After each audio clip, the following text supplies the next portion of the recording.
Hello दोस्तों, नमस्कार। एक बार फिर आप सभी का हार्दिक स्वागत करता हूं मैं आपके अपने online educational platform education board पर। दोस्तों, जैसा कि आप जानते हैं कि हमने इंडियन हिस्ट्री के टॉपिक वाइज एमसीक्यू की एक सीरीज़ शुरू की हुई थी, जिसमें हमारे 3 लेक्चर ऑलरेडी हो चुके हैं। आज हमारा चौथा लेक्चर है।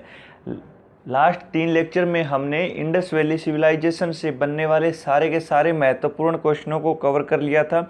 अब हमारा अगला जो टॉपिक है उसका नाम है वैदिक पीरियड या वैदिक काल। आज की क्लास में हम डिस्कस करेंगे वैदिक काल से बनने वाले जितने भी महत्वपूर्ण क्वेश्चन रहेंगे या जो एग्ज़ाम के अंदर ऑलरेडी पूछे जा चुके हैं, उन सभी क्वेश्चनों को हम कवर करेंगे। सबसे पहले हम बात करते हैं वैदिक काल की। तो याद रखिएगा दोस्तों कि वैदिक काल जो है इसका टाइम पीरियड 1500 बीसी से लेकर 600 बीसी तक का रहा, जिसे हम 2 फेजेस में या 2 भागों में बांटकर पढ़ेंगे।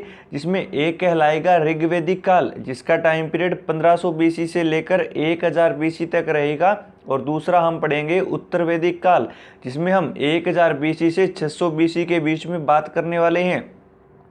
अगर आप बात करें वैदिक काल की, तो इसका नामकरण हुआ क्योंकि इसी समय जो सबसे प्राचीन ग्रंथ हैं उनकी बात करें तो जो वेद कहलाते हैं, उन्हीं वेदों की रचना हुई थी, इसीलिए इस काल का नाम पड़ा वैदिक काल। और आप लोग जानते हैं कि जो ऋग्वैदिक काल है, जो 1500 बीसी से 1000 बीसी जिसका टाइम पीरियड था, इसी में ही सबसे प्राचीन वेद जिसे हम ऋग्वेद के नाम से जानते हैं उसकी रचना हुई। उत्तर वैदिक काल के अंदर जो बाकी बचे हुए 3 ग्रंथ थे उनकी रचना हुई, जो सामवेद, यजुर्वेद और अथर्ववेद कहलाते हैं। और इसी के अलावा 2 संसार के जो महाकाव्य हैं सबसे बड़े, जिसमें अगर आप बात करें रामायण और महाभारत की, तो उनकी रचना भी उत्तर वैदिक काल में हुई। तो ये ओवरव्यू था दोस्तों। आज की क्लास में हम वैदिक काल को ही कवर करेंगे। चलिए शुरुआत करते हैं हम अपने पहले क्वेश्चन के साथ कि पूर्व वैदिक या ऋग्वैदिक संस्कृति का काल किसे माना जाता है।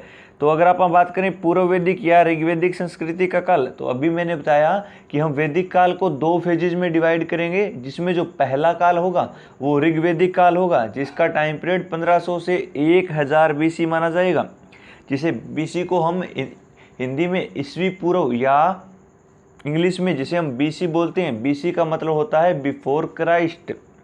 तो याद रखिएगा, इसका जो आंसर हो जाएगा वो हो जाएगा कि 1500 ईस्वी से लेकर 1000 ईस्वी पूर्व के बीच का जो टाइम पीरियड है यही ऋग्वैदिक है। और याद रखिएगा, इसी के बीच में लिखा गया था ऋग्वेद। कौन सा वेद रखा गया? तो इसमें लिखा गया था ऋग्वेद। अगला है कि उत्तर वैदिक संस्कृति का काल किसे माना जाता है। तो उत्तर वैदिक काल का अगर आप बात करें तो इसका टाइम पीरियड 1000 बीसी से लेकर 600 ईस्वी रहेगा। चलिए, अगर आप बात करें तो इसके अंदर कौन कौन से ग्रंथ या कौन कौन से वेद लिखे गए, तो इसी के अंदर लिखा गया था सामवेद। कौन सा वेद लिखा गया? तो इसमें लिखा गया सामवेद। इसी में लिखा गया यजुर्वेद। कौन सा वेद? यजुर्वेद। और इसी में लिखा गया सबसे लास्ट में अथर्ववेद, जो अथर्वा ऋषि के द्वारा लिखा गया था। इसी में ही लिखी गई रामायण और इसी में ही लिखा गया था महाभारत, जो महर्षि वेदव्यास के द्वारा लिखा गया था हरियाणा के यमुनानगर जिले में पड़ने वाले आदिबद्री नामक स्थान पर, जिसकी रचना महाभारत की हुई थी। अगला क्वेश्चन है कि आर्य शब्द का शाब्दिक अर्थ क्या है। तो अगर आप बात करें आर्यों की, तो आप लोग जानते हैं कि मध्य एशिया से ही आर्य भारत में आए थे और उन्हीं के द्वारा ही शुरुआत की गई थी भारत की दूसरी सबसे पुरानी या प्राचीन सभ्यता की, जो कि वैदिक सभ्यता के नाम से जानी जाती है, जो कि एक ग्रामीण सभ्यता थी। और ये जो मध्य एशिया से आए थे आर्य लोग, आपसे पूछा गया है कि आर्य का अर्थ क्या होता है। तो आर्य का जो अर्थ होता है वो होता है श्रेष्ठ या बेस्ट, या सबसे जो कुलीन होगा वो क्या कहलाएंगे? वो आर्य कहलाएंगे। अगर आप बात करें कि इन आर्यों का विस्तार भारत में कहाँ से कहाँ तक था, तो उत्तर में ये कश्मीर से लेकर दक्षिण में उत्तरी राजस्थान तक, पूर्व में अगर आप बात करें तो ये पश्चिमी गंगा घाट से लेकर पश्चिम दिशा में अफगानिस्तान तक फैले हुए थे। और इनका जो मुख्य व्यवसाय हुआ करता था वह कृषि व पशुपालन हुआ करता था। प्रारंभिक आर्यों के बारे में निम्न में से कौन सा कथन सही नहीं है। वे संस्कृत बोलने वाले थे, वे घुड़सवारी किया करते थे, वे कई झुंडों में भारत आए, या वे मुख्यतः नगरों में निवास किया करते थे। तो अगर आप बात करें इन आर्यों की, तो ये जो आर्य थे ये कई झुंडों में बाहर आए थे, ये संस्कृत भाषा बोला करते थे, लेकिन इसके अंदर जो आपको ऑप्शन दिया गया है कि वे मुख्यतः नगरों में निवास किया करते थे, तो यह जो है ये आर्यों से संबंधित नहीं है, क्योंकि आप लोग जानते हैं कि जो आर्य आए थे वह जो है झुंडों में रहते थे, अपनी झुग्गी झोंपड़ियों में रहते थे। उस समय कोई भी नगरीय नहीं थे। यह जो सभ्यता थी यह एक ग्रामीण सभ्यता थी। जबकि हमने लास्ट क्लास में पढ़ा था सिंधु घाटी के बारे में, तो वह जो सभ्यता थी वह एक नगरीय सभ्यता थी, जिसमें जो लोग थे वो नगरों में रहा करते थे या शहरों में वास किया करते थे। लेकिन ये जो वैदिक सभ्यता है ये पूर्णतः ग्रामीण सभ्यता थी। इसके जो लोग थे वह ग्रामीणों में ही रहा करते थे। नेक्स्ट क्वेश्चन है कि इनमें से किस फसल का ज्ञान वैदिक काल के लोगों को नहीं था, जो गेहूं, चावल या तंबाकू। तो अगर आप बात करें जो गेहूं और चावल की, तो इन तीनों फसलों के बारे में ज्ञान था वैदिक काल के लोगों को। लेकिन आप लोग जानते हैं कि तंबाकू का उन्हें ज्ञान नहीं था, क्योंकि आप लोग जानते हैं कि जब भारत में पुर्तगाली आएंगे तो यही पुर्तगाली अपने साथ लेकर आएंगे तंबाकू की खेती। और आप लोग जानते हैं सबसे पहले जो पुर्तगाली भारत आया था वह 20 मई 1498 को आया था, जिसका नाम था वास्को डी गामा, जो कि केरल के कालीकट नामक तट पर पहुंचा था, जिसका स्वागत वहां के शासक जमोरिन के द्वारा किया गया था। वास्को डी गामा जो कि भारत में 3 बार आया था और इसी की मृत्यु भी भारत में ही हुई थी। चलिए अगला क्वेश्चन है कि उत्तर वैदिक काल के वेद विरोधी और ब्राह्मण विरोधी धार्मिक अध्यापकों को किस नाम से जाना जाता है। यहाँ पे 2 वर्ड आए हैं, एक है वेद विरोधी और दूसरा है ब्राह्मण विरोधी। यानी जो वेदों का विरोध किया करते थे वो कहलाए वेद विरोधी, और जो ब्राह्मणों का विरोध किया करते थे वो कहलाए ब्राह्मण विरोधी। और इन्हीं धार्मिक अध्यापकों को किस नाम से जाना जाता था, तो ये कहलाते थे श्रमण के नाम से। क्या नाम से जाने जाते थे, तो ये श्रमण के नाम से जाने जाते थे। तो मोस्ट इंपॉर्टेंट क्वेश्चन है, कई बार एग्जाम में पूछा जा चुका है कि वेद विरोधी और ब्राह्मण विरोधी धार्मिक अध्यापक क्या कहलाए, तो वे श्रमण के नाम से जाने जाते थे। यजमान का अर्थ होता है अतिथि, क्या होता है, अतिथि होता है। और श्रेष्ठ का मतलब होता है जो बेस्ट होता है, जो कुलीन होता है, जो कि आर्यों का ही अर्थ था। सॉरी।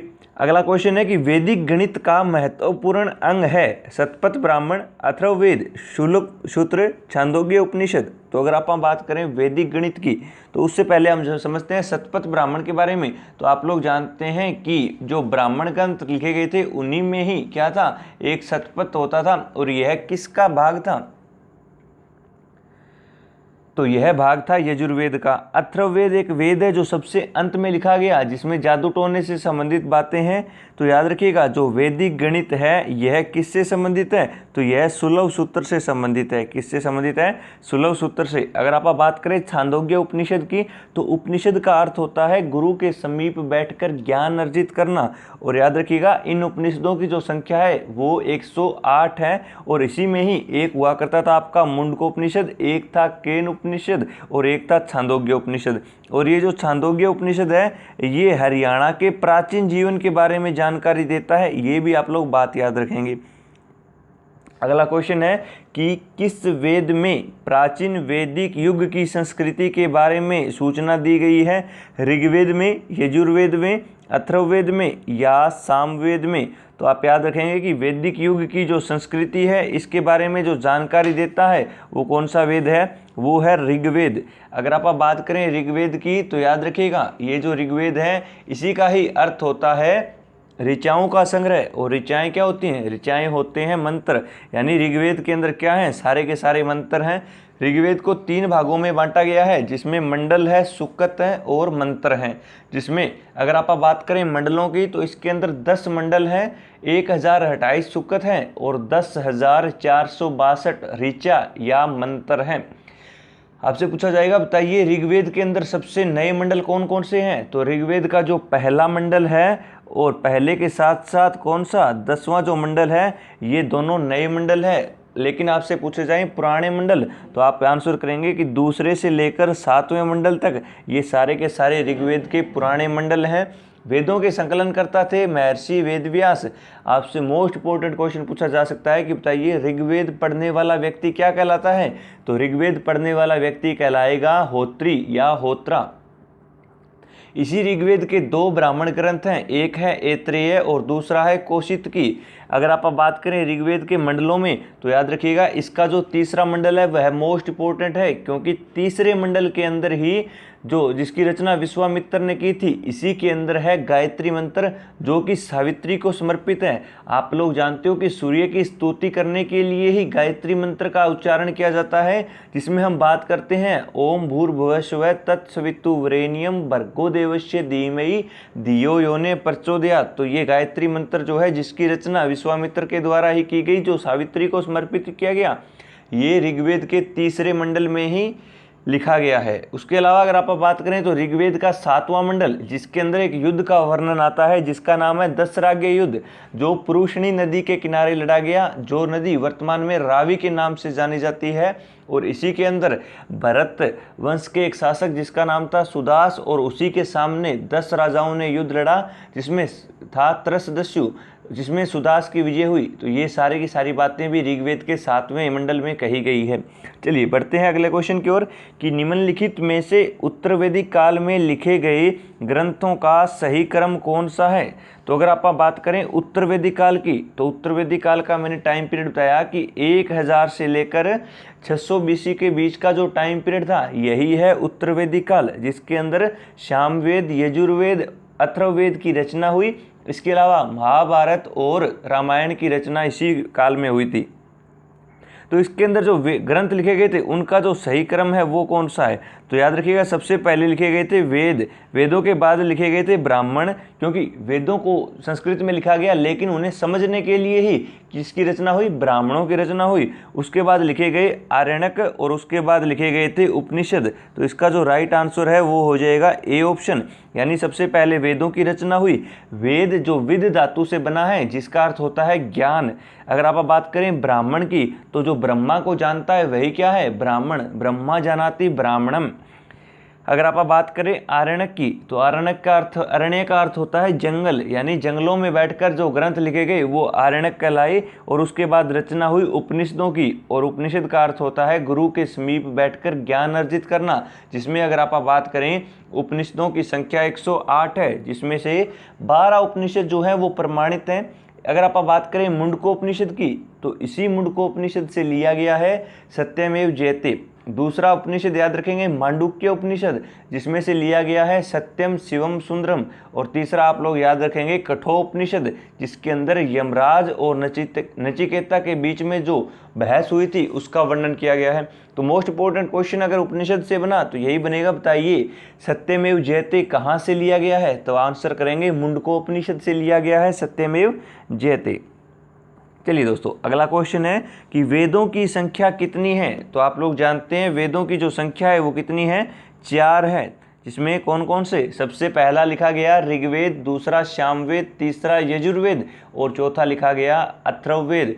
वेदों को जो है किसी एक व्यक्ति के द्वारा नहीं लिखा गया दोस्तों, इन्हें क्या किया गया, इकट्ठा किया गया, इनका कंपाइलेशन किया गया। और इनके जो कंपाइलेटर थे वो थे महर्षि कृष्ण द्वैपायन वेदव्यास, यानी महर्षि कृष्ण द्वैपायन वेदव्यास के द्वारा ही जो है इन मंडलों को, इन वेदों को इकट्ठा किया गया। इसीलिए इनके जो संकलन करता है वो है महर्षि वेदव्यास। वेदों की संख्या 4 है, जिसमें ऋग्वेद जिसका अर्थ होता है ऋचाओं का संग्रह, और ऋग्वेद का पाठ करने वाला कहलाता है होत्री। दूसरा है सामवेद जो कि गीत से या गायन से संबंधित है, जिसे भारतीय संगीत का जनक कहा जाता है। और आप लोग जानते हैं कि जो सामवेद का जो उच्चारण करेगा या जो मंत्रों को गायन करेगा वो कहलाएगा उदात्री। और अगर आप बात करें यजुर्वेद की, तो यजुर्वेद में यज्ञ से संबंधित है मंत्र दिए गए हैं, और यह एकमात्र ऐसा वेद है जो गद्य एवं पद्य दोनों में लिखा गया है। और यजुर्वेद का जो उच्चारण करता है वह कहलाता है अथर्वयु। और अथर्ववेद जो सबसे लास्ट में अथर्वा ऋषि के द्वारा लिखा गया, जिसे हम सबसे नवीनतम वेद के नाम से जानते हैं, इसका जो पाठ करता है वह कहलाता है ब्रह्मा। और अथर्ववेद के अंदर ही काला जादू, वशीकरण, प्रेतात्मा, जादू टोना, टूना टोटका, ये सारी की सारी चीज़ें जो हैं ये अथर्ववेद से ही संबंधित हैं। तो वेदों से बनने वाले क्वेश्चन मैंने आपको सारे के सारे बता दिए हैं दोस्तों। बढ़ते हैं अगले क्वेश्चन की ओर कि कौन से 3 वेद संयुक्त रूप से त्रयी या वेद त्रयी कहलाते हैं। तो याद रखिएगा आप लोग कि जो सबसे पहले जो 3 वेद लिखे गए वही कहलाएंगे त्रयी या वेद त्रयी। और अभी मैंने लास्ट क्वेश्चन में बताया कि कौन कौन सा वेद कब कब लिखा गया। तो सबसे पहले लिखा गया ऋग्वेद, ऋग्वेद के बाद लिखा गया कौन सा, तो ऋग्वेद के बाद लिखा गया सामवेद, और इसके बाद लिखा गया तीसरा कौन सा वेद था, तो इसके बाद लिखा गया था यजुर्वेद। यानी कि जो आपका ऑप्शन होगा वो कौन सा हो जाएगा, वो ए बिल्कुल राइट हो जाएगा, क्योंकि ऋग्वेद है, यजुर्वेद है और सामवेद है, इन्हीं तीनों की रचना हुई और यही तीनों के तीनों कहलाए वेद त्रयी। लेकिन जो अथर्ववेद है ये सबसे लास्ट में लिखा गया, इसीलिए इसे कहा जाता है सबसे नवीनतम वेद, या सबसे अंत में लिखा जाने वाला जो वेद था वो कौन सा था, अथर्ववेद। अथर्ववेद किसने लिखा, अथर्वा ऋषि ने लिखा। नवीनतम वेद है, इसी का ब्राह्मण ग्रंथ या ब्राह्मण टेक्स्ट जो है उसका नाम है गोपथ ब्राह्मण, और इसके पाठ करने वाले को हम जानते हैं ब्रह्मा के नाम से। अगला क्वेश्चन की ओर बढ़ते हैं कि भारत के राज चिन्ह में प्रयुक्त होने वाले शब्द सत्यमेव जयते किस उपनिषद से लिए गए हैं। अभी हमने बात की थी इसी शब्द के बारे में जो कि भारत के राज चिन्ह में प्रयुक्त होता है सत्यमेव जयते, जिसका अर्थ होता है कि सत्य की ही जीत होती है। और यह किस उपनिषद से लिया गया है, मुंडक उपनिषद, कंठ उपनिषद, ईश उपनिषद या बृहदारण्य उपनिषद। तो मैंने आपको बताया था कि यह किस उपनिषद से लिया गया है, तो यह लिया गया है मुंडक उपनिषद से। किससे लिया गया है, मुंडक उपनिषद से। और दूसरा है मांडुक्य। दो चीजें हैं मिलती जुलती हैं, एक तो पूछा जाएगा मुंडक उपनिषद से तो आंसर करेंगे सत्यमेव जयते, लेकिन अगर आपसे पूछा जाए मांडुक्य उपनिषद से, किससे पूछा जाए, अगर आपसे पूछा जाए मांडुक्य उपनिषद से, तब आप आंसर करेंगे कि इससे लिया गया है सत्यम शिवम सुंदरम। क्या लिया गया है, तो इसी से लिया गया है सत्यम शिवम सुंदरम। चलिए इतनी सी बातें आप याद रखेंगे। बढ़ते हैं अगले क्वेश्चन की ओर। अगला क्वेश्चन है कि ऋग्वेदिक आर्यों का मुख्य व्यवसाय क्या था। तो स्टार्टिंग के अंदर जब आप लेक्चर शुरू करने जा रहे थे तभी मैंने आपको इंट्रोडक्शन में बताया था कुछ महत्वपूर्ण बातें जो कि वैदिक सभ्यता से जुड़ी हुई थी, और मैंने बताया था कि इनका जो मुख्य व्यवसाय था वो क्या था, तो ये पशुपालन किया करते थे। क्या किया करते थे, पशुपालन। तो याद रखिएगा इनका मुख्य व्यवसाय क्या था, तो वो पशुपालन ही था। ये किसे पालते थे, पशुओं को पाला करते थे, जिसमें सबसे इम्पोर्टेंट जो पशु या एनिमल जो रहेगा वो थी गाय। कौन सी थी, गाय। और याद रखिएगा गाय के लिए ही एक शब्द प्रयोग किया गया है जो है अधन्या। क्या नाम है, अधन्या या अगन्या के नाम से जिसे आप जानते हैं, वह शब्द गाय के लिए ही प्रयोग होता है। और याद रखिएगा अगन्या का अर्थ होता है न मारे जाने योग्य, क्योंकि गाय को सबसे पवित्र माना जाता था और गाय को जो मारता था उसे मृत्यु दंड दिया जाता था वैदिक सभ्यता के दौरान। नेक्स्ट है कि भारतीय संगीत का आदि ग्रंथ किसे कहा गया है। अगर आप बात करें संगीत की, तो संगीत से संबंधित जो वेद है वो है सामवेद। तो इसका जो राइट आंसर हो जाएगा वो क्या हो जाएगा, वो हो जाएगा सामवेद। अगर आप बात करें सामवेद के अंदर सबसे पहले शब्द शाम की, तो याद रखिएगा शाम का अर्थ ही होता है गायन। क्या होगा, शाम का अर्थ होता है गायन, यानी इसके अंदर गीत से संबंधित है। ये जो सामवेद है इसे जनक कहा जाता है भारतीय संगीत का। तो मोस्ट इंपोर्टेंट क्वेश्चन बनेगा कि भारतीय संगीत का जनक कौन सा है, तो आप आंसर करेंगे सामवेद। और संगीत की नाम आई है तो आपसे पूछा जाएगा संगीत के 7 स्वरों के नाम। आंसर करिएगा सा रे गा मा पा धा नी, ये संगीत के 7 स्वर हैं। आपसे पूछा जाएगा सामवेद में किसकी स्तुति से संबंधित मंत्र है, तो इसमें सूर्यदेव की स्तुति से संबंधित मंत्र है। सामवेद के मंत्रों का जो गायन करेगा या जो पाठ कहलाएगा वो कहलाएगा उद्दात्री या उद्गाता। और सामवेद का जो ब्राह्मण ग्रंथ है वो है पंचविश। कौन सा है, वो है पंचविश। तो याद रखिएगा भारतीय संगीत का जो आदि ग्रंथ कहलाता है वो सामवेद ही कहलाता है, जो दूसरे नंबर पर लिखा गया वेद था। अगला क्वेश्चन है कि प्रथम विधि निर्माता कौन है। अगर आप बात करें प्रथम विधि निर्माता की, जिसमें नाम दिए गए हैं मनु, चाणक्य, चंद्रगुप्त या सेलुकस, तो याद रखिएगा जो विधि निर्माता हैं वो कौन है, वो है मनु। क्योंकि आप लोग जानते हो हम पढ़ रहे हैं वैदिक काल। क्या पढ़ रहे हैं हम पढ़ रहे हैं वैदिक काल। और वैदिक काल में ही आप लोग जानते हैं कि चाणक्य जो आएंगे ये आएंगे जब बात होगी मगध की। जब आप पढ़ेंगे राइज ऑफ मगध या मगध का जब उत्कर्ष पढ़ेंगे तब हम बात करेंगे चाणक्य की, जिसे विष्णुगुप्त या कौटिल्य के नाम से जानते हैं, जिसके द्वारा एक पुस्तक लिखी गई थी और उस पुस्तक का नाम था अर्थशास्त्र। कौन सी पुस्तक थी, वो थी अर्थशास्त्र। और आप लोग जानते हैं इसी अर्थशास्त्र पुस्तक के अंदर मौर्य साम्राज्य के राजनीतिक का वर्णन किया गया है। और चंद्रगुप्त मौर्य को भी हम तभी पढ़ेंगे जब आप बात करेंगे मौर्य वंश की या मौर्य डायनेस्टी की, जिसे हम एंशियंट में ही कवर करने वाले हैं। और सेलुकस को भी तभी बात करेंगे जब आप चंद्रगुप्त की बात करेंगे, क्योंकि चंद्रगुप्त मौर्य के दरबार में ही सेलुकस निकेटर का एक राजदूत जिसका नाम था मेगस्थनीज वो आया था, और उसी के द्वारा एक पुस्तक लिखी गई थी जिसका नाम था इंडिका। तो इन सभी के बारे में, और सेलुकस निकेटर जिसकी बेटी थी हेलेना, जिसका विवाह चंद्रगुप्त मौर्य के साथ ही किया गया, उसके बारे में हम आगे पढ़ेंगे जब आप बात करेंगे मगध के बारे में। लेकिन यहाँ पे आप लोग खुद आंसर दे सकते हैं कि जो प्रथम विधि निर्माता है वो कौन है, तो वो है मनु। अगला क्वेश्चन है दोस्तों कि कृष्ण भक्ति का प्रथम और प्रधान ग्रंथ है कौन सा? महाभारत, श्रीमद् भगवत गीता, गीत गोविंद या इनमें से कोई नहीं। तो आप लोग जानते हो भगवान कृष्ण का जो प्रथम और प्रधान ग्रंथ है उनकी भक्ति से संबंधित वो है श्रीमद् भगवत गीता। कौन सी है? श्रीमद् भगवत गीता। आप लोग जानते हैं दोस्तों कि महाभारत जो है ये हरियाणा के कुरुक्षेत्र में इसका युद्ध हुआ था, जो 18 दिन चला था। कितने दिन?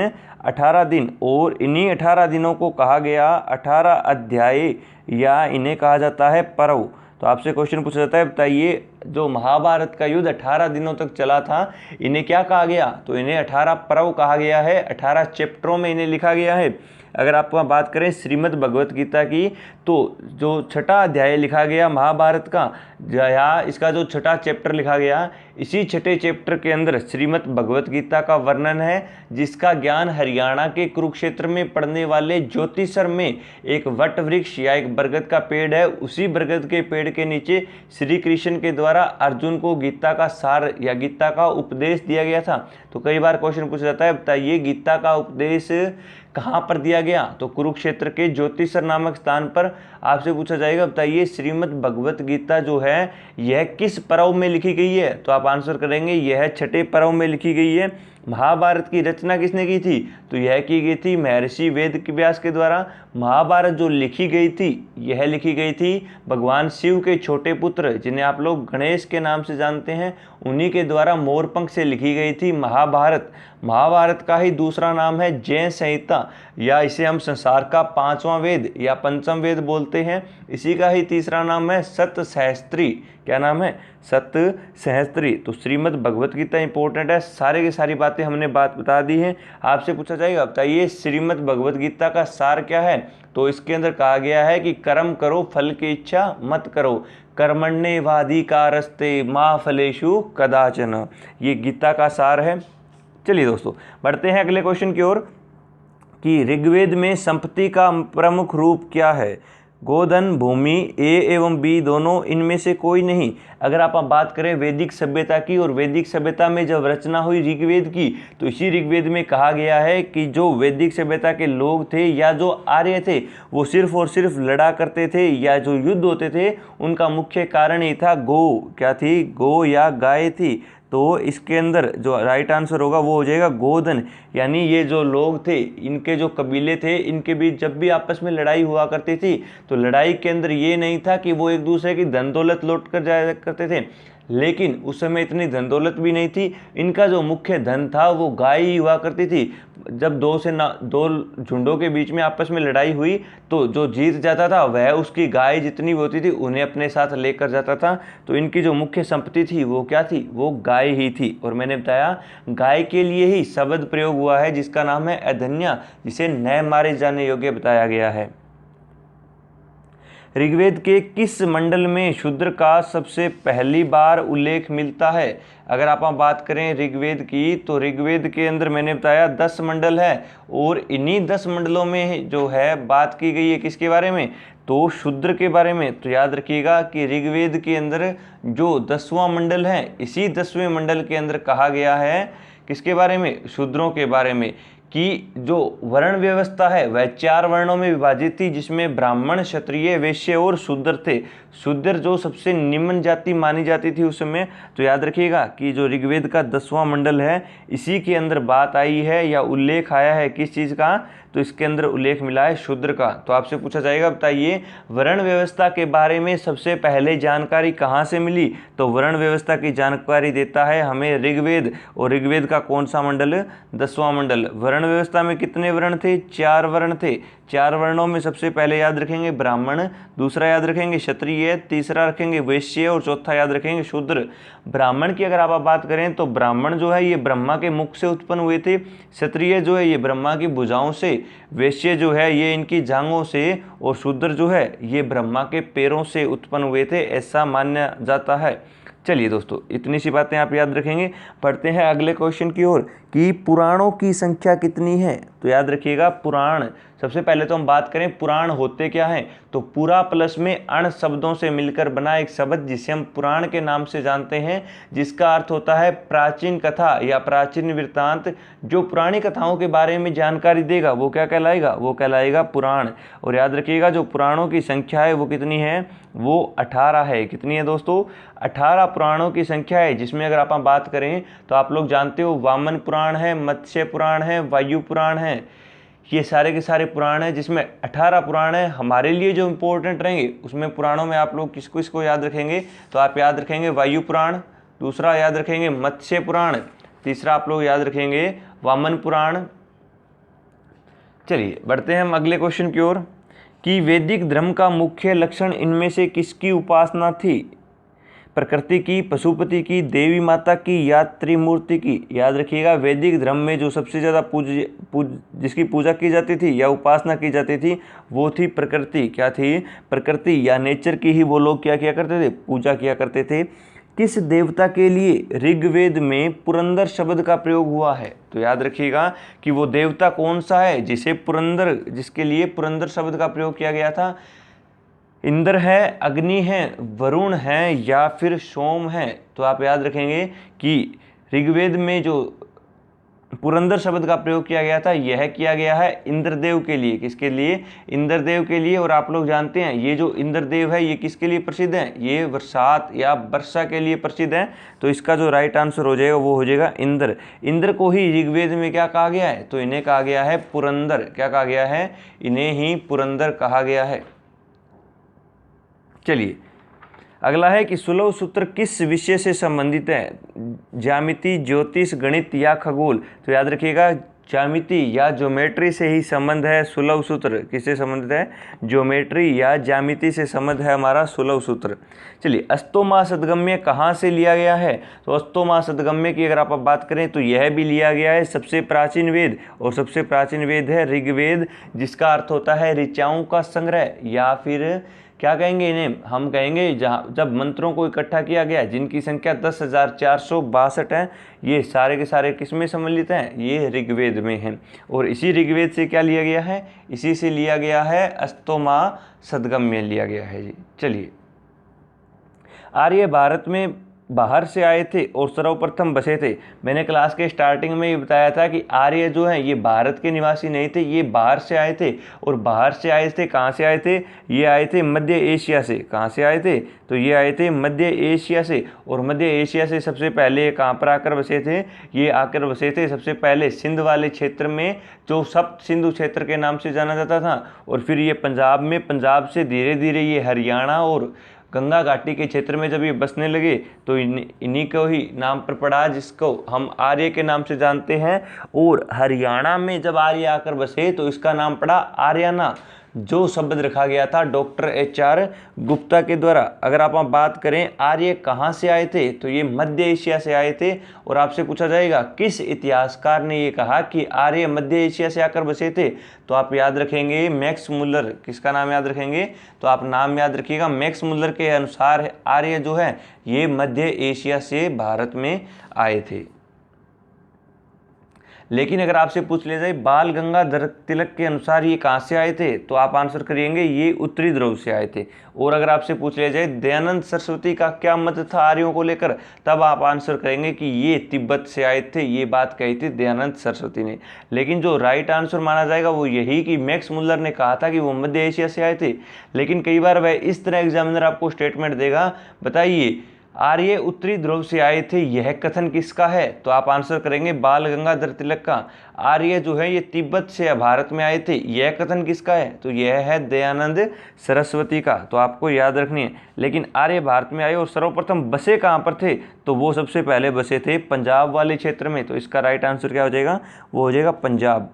अगला क्वेश्चन है कि सूची 1 को सूची 2 से मिलान करना है, जिसमें एक तरफ वेद दिए गए हैं और दूसरी तरफ क्या दिए गए हैं, यज्ञकर्ता या पाठकर्ता दिए गए हैं, जिसमें चारों के चारों वेद। और अगर आपने पूरी क्लास ध्यान से सुनी है दोस्तों, तो आप फटाफट इसका आंसर कर सकते हैं कि मैंने बताया था ऋग्वेद का पाठ करने वाला होता या होत्री कहलाएगा, यजुर्वेद का पाठ करने वाला अथर्वणा कहलाएगा, सामवेद का पाठ करने वाला उद्दात्री या उद्दात्ता कहलाता है, और अथर्ववेद का जो पाठ करेगा वो क्या कहलाएगा, वो कहलाएगा ब्रह्मा। तो इसका जो राइट आंसर हो जाएगा वो क्या हो जाएगा, ए ऑप्शन जो है वो इसका राइट आंसर हो जाएगा, जिसके अंदर ऋग्वेद का पाठ करने वाला होत्री, यजुर्वेद अथर्वणा, सामवेद उद्दात्री और अथर्ववेद ब्रह्मा। चलिए दोस्तों, आज की क्लास के लिए इतना ही। सारे के सारे महत्वपूर्ण पॉइंट हमने कर लिए हैं। जैसा कि आप जानते हैं, अगर आप रिवाइज करना चाहते हैं क्वेश्चन, तो पीडीएफ के लिए आप टेलीग्राम चैनल एजुकेशन बोर्ड से ज्वाइन करें, जिसका लिंक डिस्क्रिप्शन में आपको ऑलरेडी दिया गया है। आज की क्लास में हमने वैदिक सभ्यता के एक पार्ट को कवर किया है। कल की क्लास इसके हमारे 3 से 4 लेक्चर रहेंगे, जिसके अंदर हम सारे के सारे महत्वपूर्ण पॉइंट और सारे के सारे महत्वपूर्ण क्वेश्चन कवर करेंगे, और वो क्वेश्चन भी साथ के साथ कवर करेंगे जो प्रीवियस ईयर में पूछे जा सकते हैं। चलिए दोस्तों, आज के लिए इतना ही। तब तक आप लोग बने रहें एजुकेशन बोर्ड के इस परिवार के साथ। मिलते हैं कल की क्लास में एक और ज़बरदस्त सेशन के साथ। चलिए, धन्यवाद।